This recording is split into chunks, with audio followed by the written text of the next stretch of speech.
Hello বন্ধুরা, ঢেলে ফোড়ন চ্যানেলে তোমাদের স্বাগত। আমি আজকে রান্না করে দেখাবো মটর ডালের নিরামিষ বড়া। তো দেখো আমি কি করে বড়াটা করছি। মানে এই নিরামিষের দিন এই বড়াটা দিয়ে মানে এক থালা ভাত তোমরা অনায়াসে খেয়ে নিতে পারবে। আর প্রথম থেকে শেষ পর্যন্ত ভিডিওটা দেখো। আমি এই ডালগুলো দেখো আমি 2-3 ঘন্টার জন্য ভিজিয়ে রেখেছিলাম।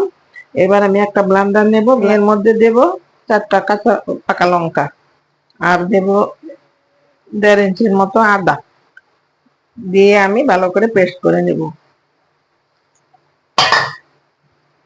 দেখো ডালগুলো আমি ভালো করে পেস্ট করে নিয়েছি। এবার আমি একটা বাটির মধ্যে ঢেলে নেব। এবার দিয়ে দেব পরিমাণ মতো হলুদ, আর দেব পরিমাণ মতো লবণ,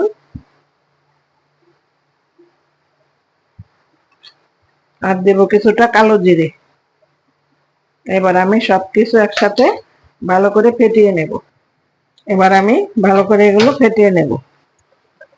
এবার উনানের আঁচটা মিডিয়ামে রেখে তারপর আমি একে একে বড়াগুলি ভেজে নেব।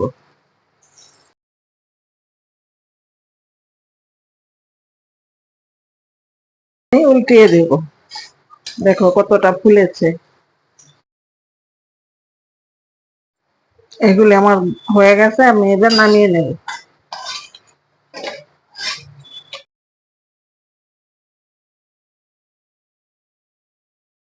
দিয়ে দেব।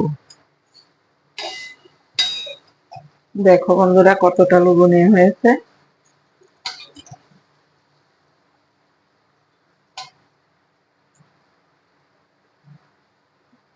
আর ভালো লাগলে কমেন্টস করো আর একটা লাইক দিও।